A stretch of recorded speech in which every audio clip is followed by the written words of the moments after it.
यदा यदा हि धर्मस्य ग्लानिर्भवति भारत अभ्युत्थानमधर्मस्य तदात्मानं सृजाम्यहम्। जब जब धर्म की ग्लानि होती है, धर्म की ग्लानि का मतलब, क्योंकि धर्म साक्षात भगवान है और भगवान की भक्ति जब भगवान देखते हैं कि कम होने लग गई है, अगर कहीं पर 1000 लोग रह रहे हैं तो वहां पर 2-4 भक्त नजर आते हैं, सबके सब 990 लोग जो हैं सब भोगी, खाओ पियो मौज करो, इसी सोच वाले भगवान को जब दिखते हैं कि ये केवल मनुष्य जीवन में आकर के भी ये लोग तो खाने पीने में लगे हुए हैं, इनके जीवन का कोई ध्येय नहीं है, भगवान की भक्ति इनके जीवन में नहीं है, तो फिर भगवान स्वयं जन्म लेकर के धर्म संस्थापनार्थाय संभवामि युगे युगे, धर्म की स्थापना करने के लिए वो परम पिता परमात्मा को जन्म लेना पड़ता है। क्योंकि जब तक भगवान आकर के लीला नहीं करेंगे, देखो भगवान की जो लीला है ना, भगवान की 4 चीजें विशेष हैं, भगवान का नाम, भगवान का धाम, भगवान की लीला और भगवान के गुण। क्योंकि भगवान की लीला को जब तक नहीं सुनेंगे तब तक हम भक्ति को नहीं प्राप्त कर सकते। केवल हम सोचे माला लेने से हम बैठ जाएं, मेरुदंड सीधा कर लें और कलिकाल में हम अपने सिद्धि को प्राप्त कर लें, ठीक है, आप तपस्वी हो सकते हैं, पर भगवान की लीला का श्रवण करके जब हम भगवान के चिंतन को करते हैं, भगवान के धाम को जा करके, इसीलिए तो तीर्थ की महिमा है, क्यों तीर्थों में जाया जाता है घूमने, ताकि वहां जा करके हमको वही याद आए कि हमारे श्याम सुंदर ने यहाँ पर निधिवन में ये लीला की थी, हमारे ठाकुर जी ने वृंदावन में यमुना के पुलिन पर कालिया नाग का दहन करके ये लीला की थी। अगर भगवान जन्म लेकर के वो लीला न करें तो बताओ क्या हम आज वहां जा करके वैसा विचार कर सकते हैं? जब विचार नहीं करेंगे तो भक्ति कैसे जागृत होगी?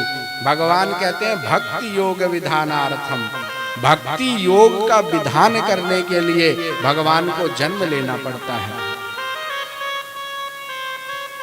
आज भगवान जन्म इसीलिए लेते हैं, पर देखो विशेष अंतर ये है कि भगवान का जन्म भी दिव्य है और भगवान का कर्म भी दिव्य है।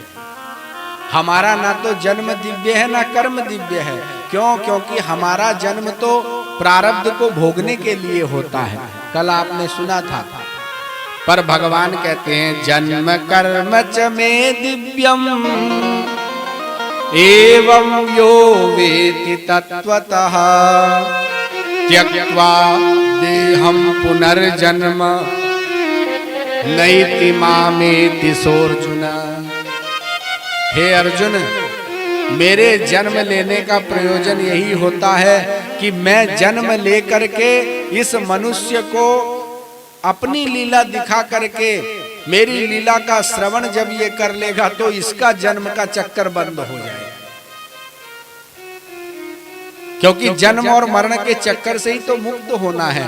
परमात्मा देखते हैं भैया ये सामने वाला जीव तो कमजोर है, ये तो फल में आसक्ति रख करके प्रकृति और सौंदर्य को देख करके बहिर इंद्रिय इसकी हो गई हैं, उन्हीं में फंस करके अपने जीवन को नष्ट करके जीत ही नहीं पा रहा, फाइनल मैच बार बार फेल हो जा रहा है। मैं इसको संसार में भेजता हूँ तो कमजोर है तो क्या करूं, बोले मैं ही सहायता करता हूं इसकी। तब जाकर के भगवान स्वयं कभी कृष्ण बन करके कभी राम बन करके आते हैं और आकर के लीला तनु धारण करके लीला करके दिखाते हैं कि केवल मेरी लीला को तुम सुन लो। देखो ये कान है ना, कुछ तो सुनेंगे। अगर कानों के पास कोई सब्जेक्ट नहीं रहेगा तो ये कान क्या सुनेंगे, इधर उधर की बातें ही सुनेंगे। कभी किसी की बुराई कर लेंगे, कभी किसी की चुगली कर लेंगे, इधर उधर की बात करके हम अपने समय को व्यर्थ कर देंगे तो जो सुनेंगे जो कहेंगे वैसा ही हमको अगला जन्म मिल जाएगा। पर भगवान ने कहा भैया जो तुमको कान दे दिए इन कान से तुम मेरी लीला को सुनो, मेरी कथा को सुनो। तो जब सुनोगे तो ये सब पुनरपि जननम पुनरपि मरणम पुनरपि जननी जठरे शयनम, जो ये चक्कर है ये सब मिट जाएगा तुम्हारा और तुम मुक्त हो जाओगे। त्यक्त्वा देहम पुनर्जन्म, जैसी शरीर को तुम छोड़ोगे तो पुनर्जन्म, जो पुनर्जन्म हो रहा है अर्जुन बार बार, नेति मामेति सोर्जुन, हे अर्जुन वो जन्म का चक्कर ही समाप्त हो जाएगा और आनंद बन जाएगा। क्यों?